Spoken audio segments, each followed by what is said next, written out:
Welcome everybody to the new episode Namaskaram, and here we are with our new weekly episode for this week. And today we're going to talk about and really delve into the most misunderstood word in the world, and specifically the Western world probably. The word name is karma. So it is already unlisted in the Oxford Dictionary. If you go by the dictionary meaning, it essentially they are talking about the reward and punishment thing, which is untrue basically. If you go by the Indian mythology we have, and if you go the back in the day, when it's mentioned, it was mentioned in Vedas, in our Upanishads, in our Puranas, and even if you come a little later on, the yogis came, essentially the great yogi Sri Patanjali Yogi Maharaj, when he talked about, and then after that, like before that, also Saptarishis, they also talked about it. Even generation after generation, gurus and yogis, they have been trying to remind us that every generation, through their different through the different ways of their work, so that we can understood this. It's a very fundamental things. When I say fundamental things, it is the foundation stone of our life, of any human life, because when I say it's a foundation stone, that means it can pretty much make us or break us, because if you're not paying enough attention to the foundation while building a structure, so it absolutely depends on the foundation level how much attention we are paying into. So based on that, the stronger and the larger structure we want to build is absolutely depend on that. But while I'm saying this is a foundation stone, so so many times people get entangled with it, and that is the like, here comes our gurus and yogis. They come into the play because in every generation they have been trying to help us and showing us the way. They in the past, many of them they already shown, and how to transform this foundation level stone into something called, into new possibility. And it's pretty much how to transcend from this phase to another new possibility, what they're talking about, but which is essentially you will not find in the Oxford Dictionary, because most of the times, like in English, yeah, like, to be precise, most of the times those who translated, the translators, they maybe intentionally they did not put the exact meanings, which I really find is really annoying. So many times when you go by the Sanskrit text, and then when you're going for finding in today's world, maybe in some books they have mentioned the shlokas and all kinds of things, so facts and figures are not incongruent in nature. So maybe it's intentionally they have distorted, or maybe the person who was doing it, um, maybe translator did not have the enough knowledge. But I think, I don't believe in the latter one. I think the former is the main intention. Okay, anyone. So this is basically the all spiritual process is about. If you like, in the Indus Valley civilization, or if you go to the Indic civilization, India civilization, and the spiritual process is always they're talking about how we can, go out of this, and then we can attain the mukti, moksha, or the most appropriate word could be liberation in our life before we fall dead, or maybe while we are dying. Yes, in one way or others. The entire process was like, rooted in the direction. There could be so many ways. Maybe someone is doing their sadhana, then someone is doing, pranayamas, yogas, dhyana, dharana. Someone is maybe just simply playing the multiple roles in this physical world. Maybe a politician, maybe an actor, maybe a social worker, or maybe, someone is just simply playing a role, or maybe working in a corporate. So it is essentially is based on individuals' consciousness, how much they're conscious while they are doing an action in the day-to-day life, and how we're executing them, and how much entanglement they are having with This is essentially all it means. So let's move from like what exactly it's in my experience, and then next step would be what may not be in my experience. and the final step is probably is look like what absolutely is not in my experience. So let's draw the outline in this way so we can pretty much relate with this.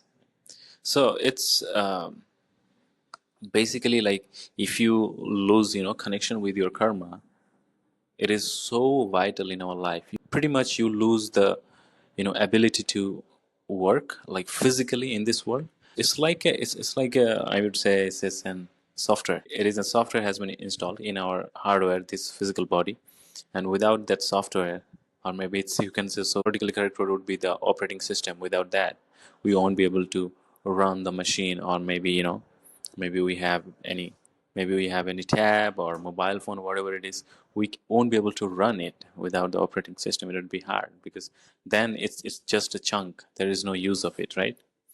Anyways, so karma is like in this way. It's a really it's a complex web of chain where every single way you will see it's an entanglement. Those who are knowing it and those who are you know doing some sort of practices, or they're somewhere they're connected in their day-to-day life with the consciousness, and they're a little bit aware of it. So there is it could be analogies like it's you're wearing a jewelry and it's like full of chains and golds and diamonds, all kinds of stuff, but there could be a small pin. If you press it, then everything will fall apart. It's something like that. So it takes really enormous attention and enormous time and dedication in order to, of course, get into that level. I'm still every day I'm practicing my sadhanas, I'm working on it. So I'm just sharing what I have learned so far and what I've felt so far within my experience. So this is why we need to like in we need to have a guru. A guru is like is like a road map, or maybe like when you are walking on the tunnel, so we have a headlight. So it's a torch, so it's pretty much showing you the way, and that's all. What you want to walk into that path or not is absolutely you.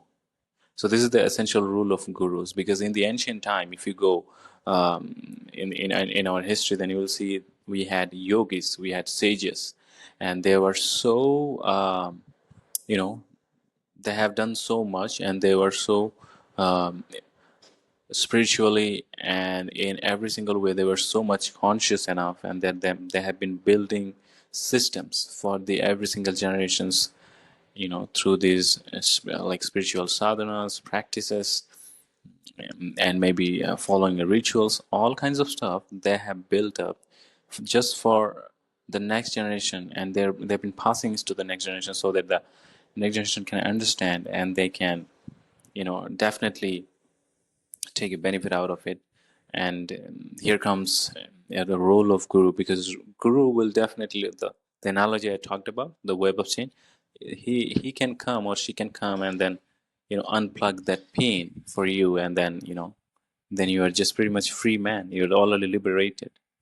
So if you learn like how to transform these every like when I say it's a possibility, like what essentially it means is like if let's say in our life we are going through so many phases, maybe maybe someone is stressed out and depressed, or maybe nothing is going in his direction or her direction in the life, everything has been messed up, and then could be social problem, family problem, economical problem, it could be anything.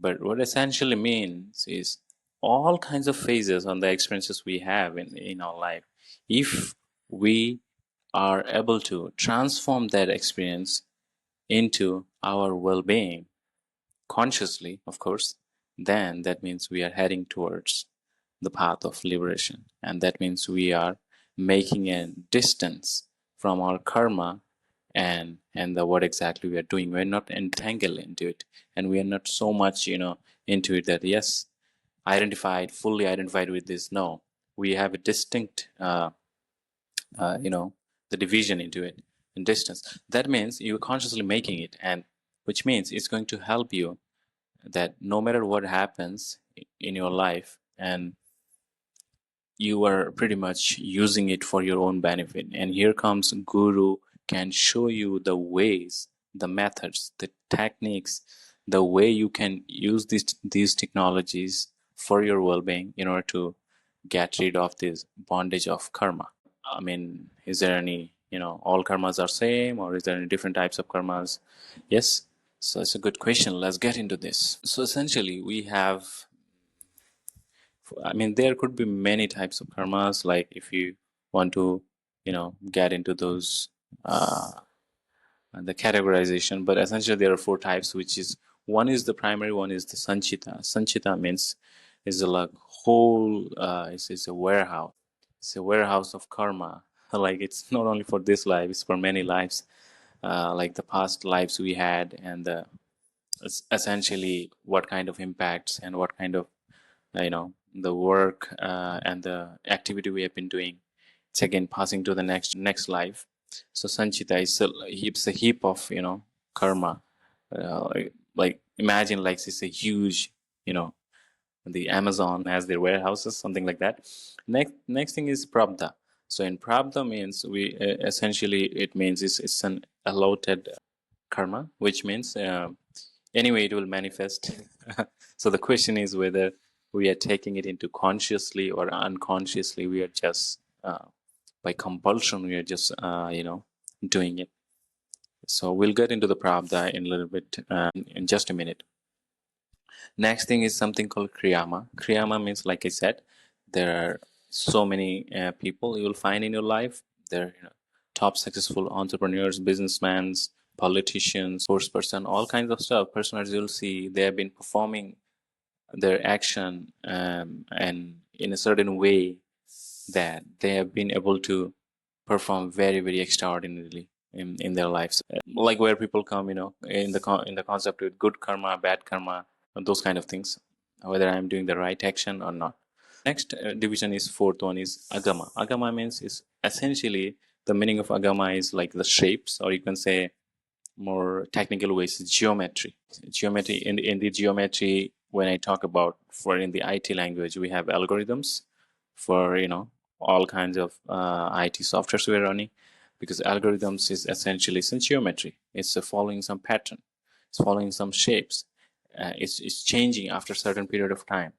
Periodically, it's changing its pattern. So it's a geometry, same like algorithm. So karma is also like that, because uh, karma is essentially in this physical body is also like the algorithms. Like I said, this software part of it, because this is the reason when I say like those people are in a spiritual journey and they're practicing their sadhana every single day. They're waking up early in the morning, 4 o'clock, 5 o'clock, and they're preparing, for the day after completion of their sadhana. They're doing practices, and of course, health is inevitable after doing this. They will definitely get the health benefit of it. But essentially, the what definitely you know gives more than health is like, because they become, in terms of mind and body, they become really calm, and it's really aligned one with another. When I say mind and body is calm, that means energy is also aligned, and it's everything in incongruent. And then while everything is happening in this way, but there is also a tendency that one might get entangled into this, like people are in the prison, because this is why I will see today in so many distorted way people are teaching yoga. They're doing beach yoga, hot yoga, aerobics in the gym. How can you teach yoga in the gym? I mean, it's so pristine and so powerful, and it's a spiritual process. It needs certain amount of commitment and the ambience in order to make, and then you can teach someone, you can initiate someone, you can start the process. So there is certain sort of integrity needs to be there, but which is not there today. Of course, people just absolutely made it into commerce, and they're just doing, I mean, without even properly understanding that what what kind of possibility it may bring in one's life. So, like I said, like in the just a minute before about prabdha. So prabdha means essentially, if I put it into very simplistic way, it doesn't influence like how I think or how I feel. Like as everything, you know, like we have mind, body, and emotion. Like as they, you know, like these are the things which are the consequences, by the way. So it prabdha doesn't have that kind of, the intellect in order to differentiate them, which one is good, which one is bad for me. No. So it's essentially it's working based on the subconscious level, the inputs we have, or maybe you can say the sanchita we had from the previous life. So it's working based on that. So prabdha is like allotted from the sanchita. Some sort of karma has been given to you. If you finish them, then you can take more from the sanchita, and you can still working on that. There are people, there have been yogis, and there have been sages, those who have finished their multiple lifetimes karma, because they have been doing it so consciously, and they're new, and they're absolutely fully into that thing, lived their lives in so different way.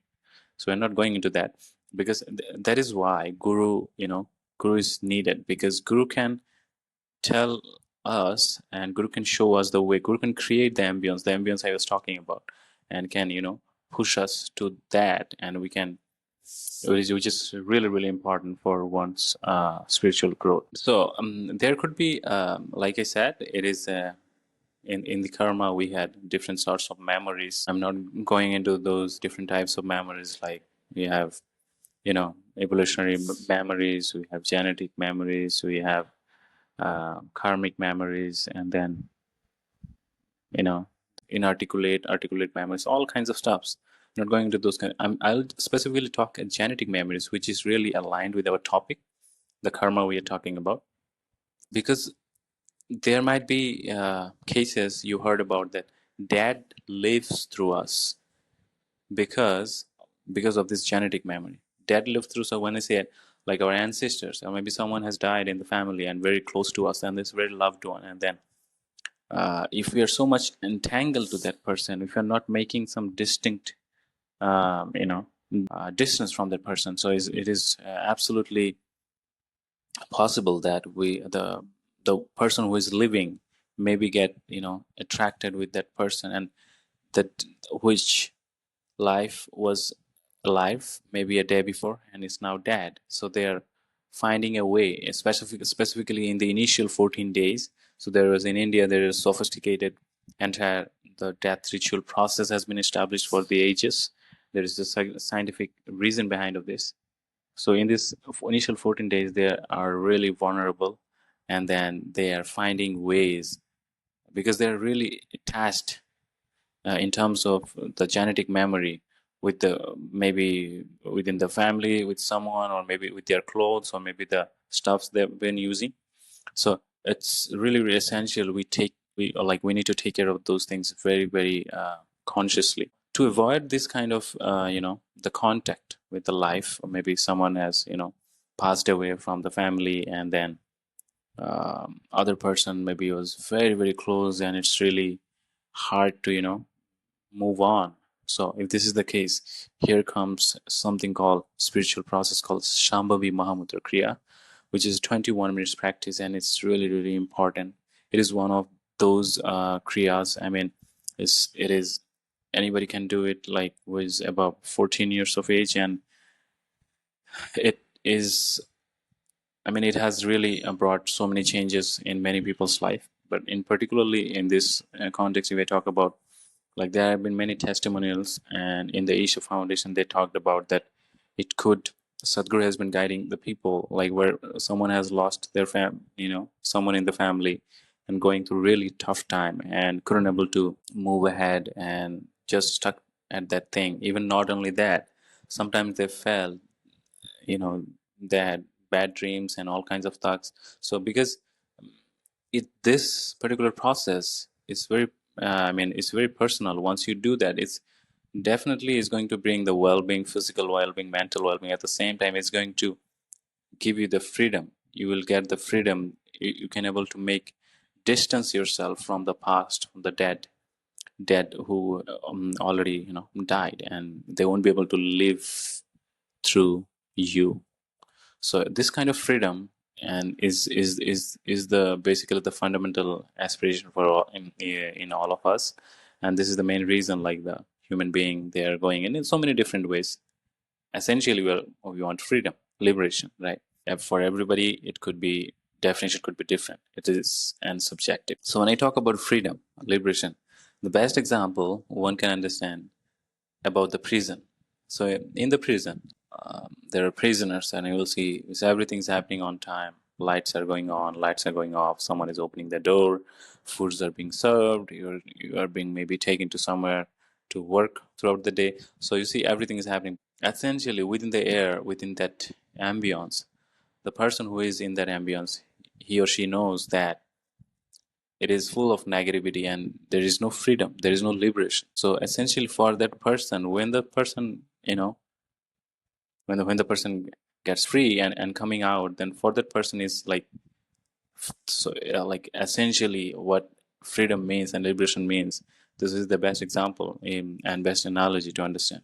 I mean, there could be many times in our life we feel like, is every important event of life is happening due to the our karma, like bad karma, good karma, or some things some things are circumstantial. Essentially, like, we have individual karma, like about the individual being, and there is something called collective karma.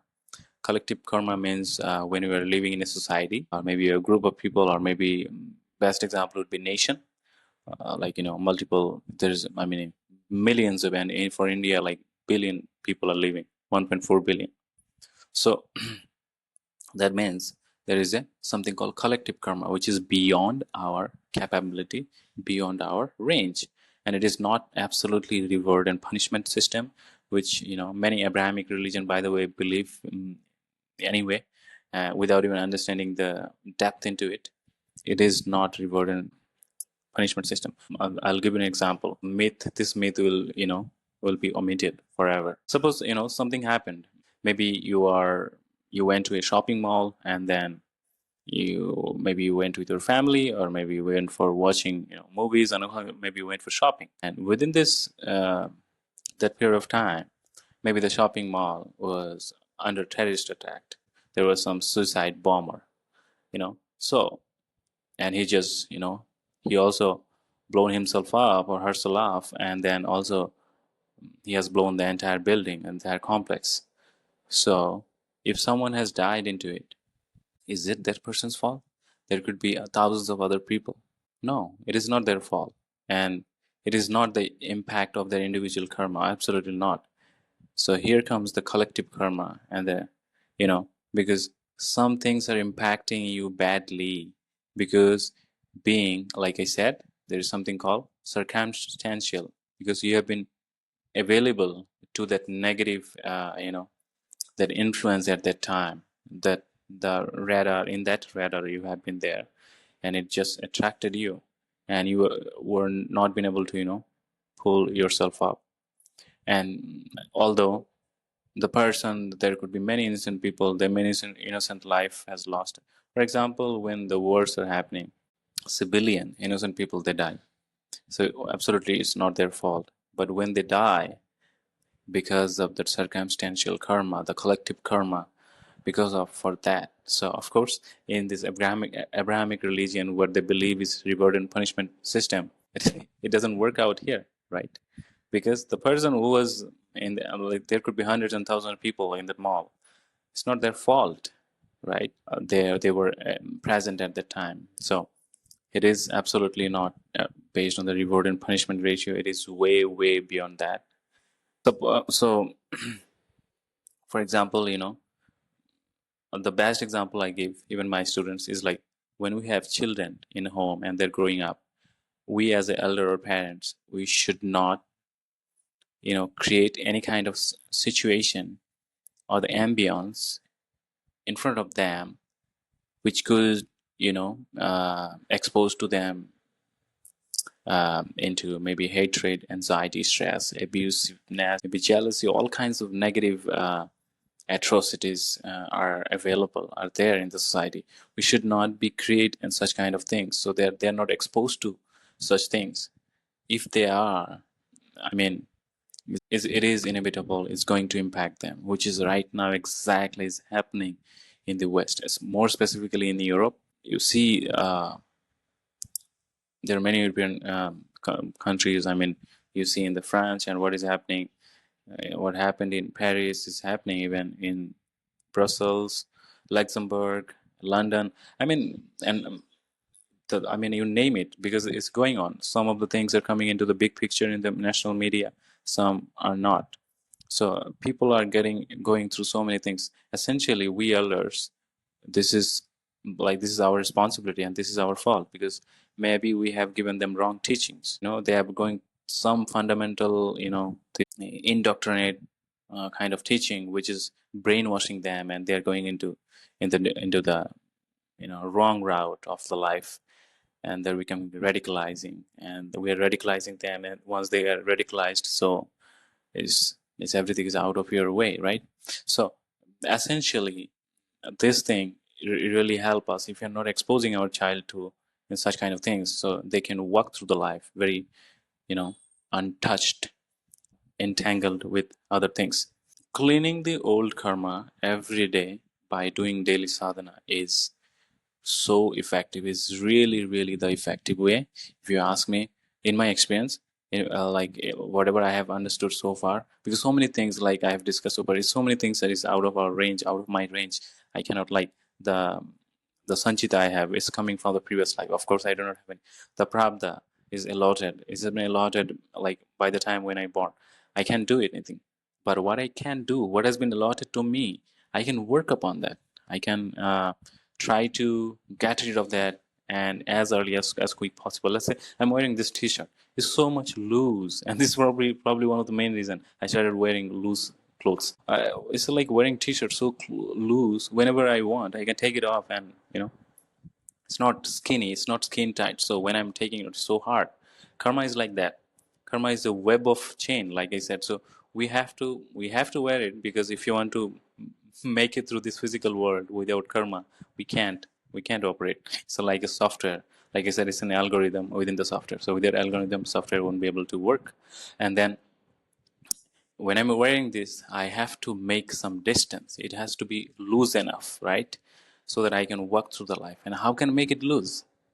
This is like physical, I show you. And karma is something is, we can't touch it, and it's non-physical. And in this case, how we can do that? Sadhana.